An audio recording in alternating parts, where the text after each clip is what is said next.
Over the next 3 days, we'll be exploring the Nubian temples of southern Egypt that's largely unexplored by mass tourism. I'll be taking a Lake Nasser cruise from Abu Simbel to Aswan, visiting several Nubian temples along the way. Ancient Nubia was along the Nile, through the region of northern Sudan and southern Egypt. Before the construction of the Aswan High Dam, there were many Nubian villages in and around Aswan. When Lake Nasser was created by the dam, it flooded numerous villages, leading to the displacement of many Nubian communities. And many of these temples were relocated to higher ground. If you're thinking about a cruise on Lake Nasser, this video will show you the sites you'll be visiting. I'll have a follow-up video focusing on the amenities of the cruise boat, so if that's what you're interested in, be sure and subscribe with notifications so you won't miss that video that'll be coming up next. So we've started our cruise on Lake Nasser. We're going to be riding along these waters for the next 2 days. Now, yesterday we spent a full day experiencing Abu Simbel, the amazing temple. We went during the day, went inside the temple, and we also went at night for the sound and light show. It was quite beautiful. However, with this particular tour that I'm on, we woke up at 3 a.m. to fly to Aswan with a 3-hour drive down to Abu Simbel. So I was completely exhausted. It was a really, really, really long day. And so today I'm finally feeling refreshed. I've had a good night's rest. We got up at 6:30 in the morning as we floated by Abu Simbel for one more view from across the water. In fact, you could see all the people that had arrived on the tour buses from a day trip driving excursion down there. We were able to watch it from the water at a distance as the sun rose. It was quite beautiful. And now we're headed up the lake, and we're gonna have a view of another temple here at 10:30. I'm gonna butcher all the names, so I'll show you on the screen when we get to that point. I'll show you what it is we're observing, and then later this afternoon we're going to actually get off the boat and go and see another temple. So there's a variety of temples here on Lake Nasser. Our first stop is Qasr Ibrim, which is the only Nubian monument that's still visible at its original site, and this one can only be seen by tourists on a Lake Nasser cruise boat. The history of this temple spans through ancient Egyptian, Roman, Christian, and Islamic periods.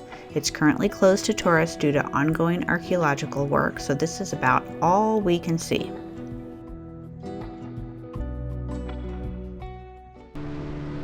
Now from the boat, we tender to the next temple site, and this is going to be the Temple of Amada, and there's a few other temples in this area.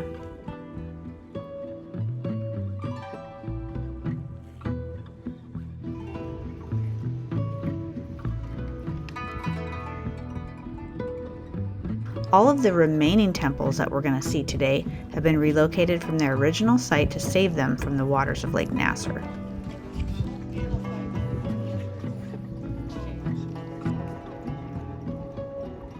Now, the Temple of Amada is the oldest temple in Nubia, and it contains 2 important inscriptions. To the left of the entrance, you can see inscriptions describing the unsuccessful invasion of Egypt by Libya, and on the back wall of the sanctuary, it shows Amhotep II's military campaign into Asia. These temples were so important in the study of ancient Egypt. It taught them a lot about the history.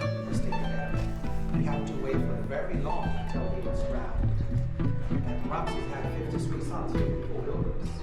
He was the youngest. When he was crowned, the princes saw these 8 people. So we waited until he became 80. Adjacent to this temple is the Temple of Derr. This temple was originally carved into living rock just like Abu Simbel, and it was also built by Ramses II.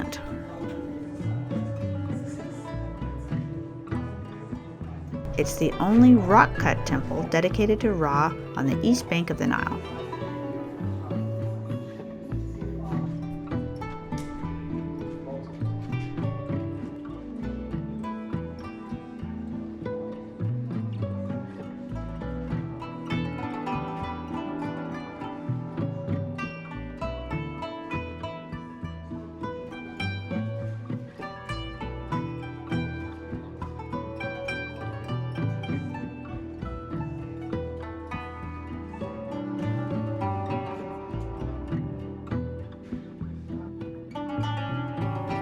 Now the last stop here is a bit of a walk away, And I just couldn't get over the landscape here. It was almost like walking on Mars with this red sand.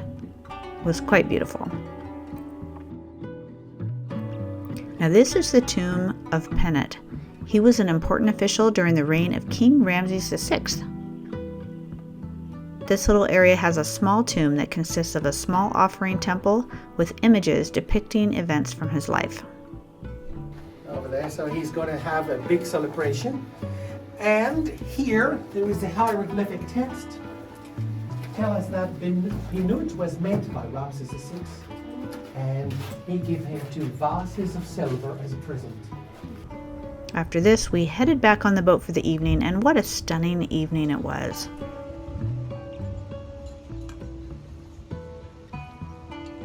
The sunset was beautiful.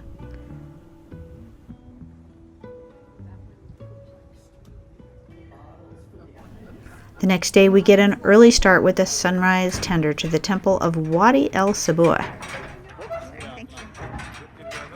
Oh, look at you. That's a good idea.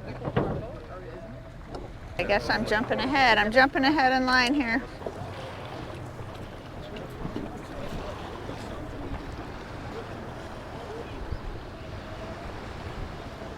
What a beautiful morning.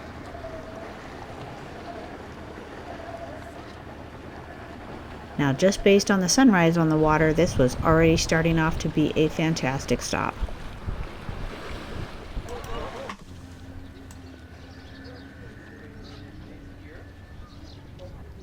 This is the second temple where I've noticed a little shade structure like this with a sign that says cafeteria. I wonder when and if they actually sell food here.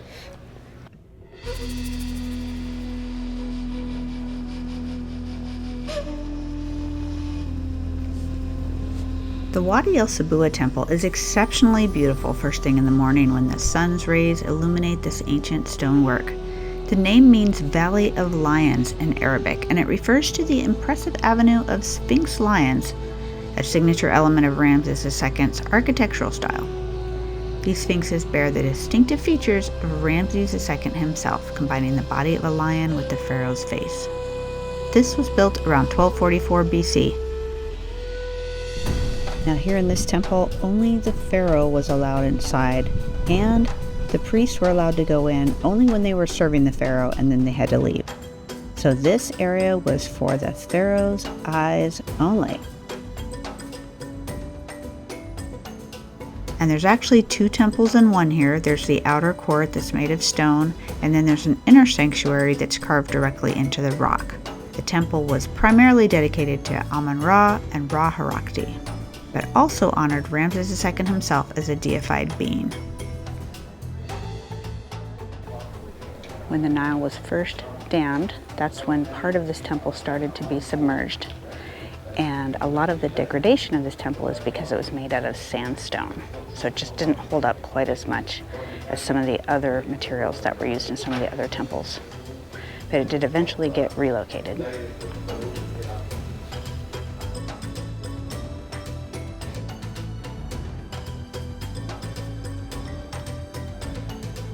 In Christian times, part of this monument was converted into a church, and the pagan reliefs were painted over or damaged, as you can see here.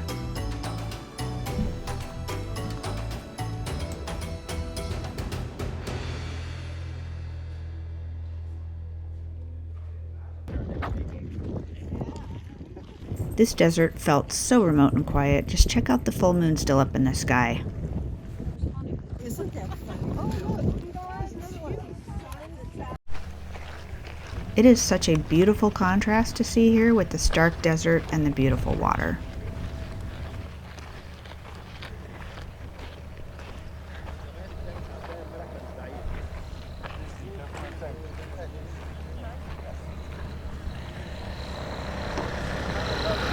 If you need a ride, you can get one for a small price. If the walk is too much for you, we're going to go up to that temple next. Now, our tour guide said that on the itinerary for this tour, it only included that first temple, but he goes, we're coming here.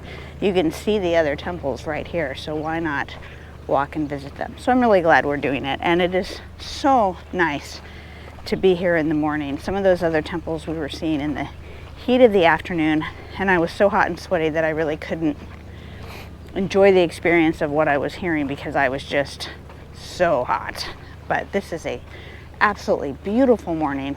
The golden light on the temple was so beautiful, and we've got the nice water on one side, the beautiful sand on the other, and there are quite a bit of birds too you can hear chirping. So it's a lovely, lovely morning.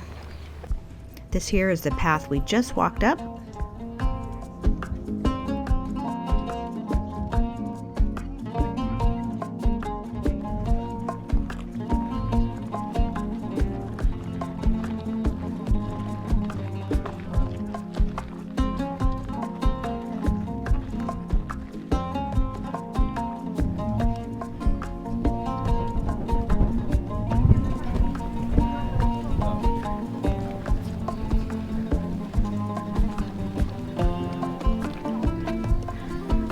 Gorgeous.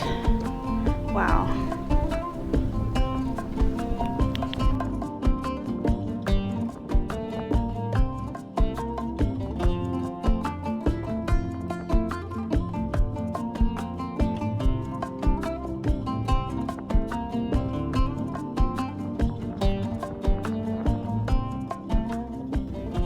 As we head up this hill, this is the temple of Dakka. This temple was built by a Nubian pharaoh named Arkamani in 280 BC. It's dedicated to the god of wisdom, Thoth, and it was first built as a simple one-room temple.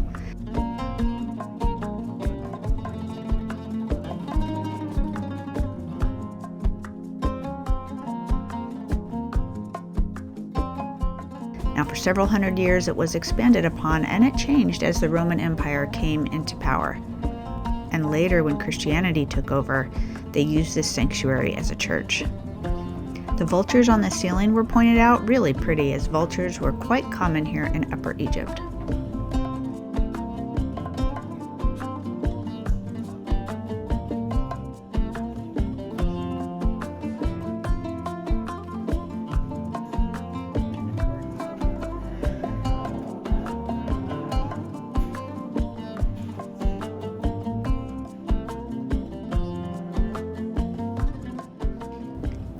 Now there's one last temple here that we saw on our way back down the hill. This is an ancient Roman temple dedicated to the god Isis and Serapis, and it was never completed.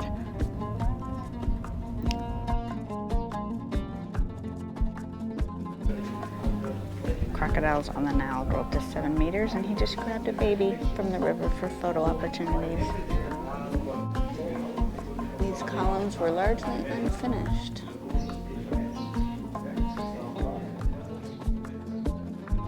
This whole area was basically the southern border of the Roman Empire during the time of Emperor Augustus, about 30 BC to about 14 AD.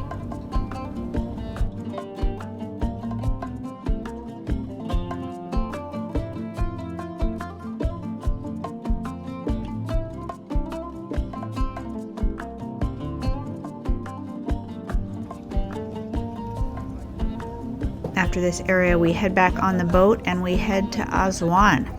So in the future videos, I will be covering a detailed review of our cruise boat, and then we will be exploring Aswan, and we will see more up the Nile all the way to Luxor coming soon. Thanks for watching.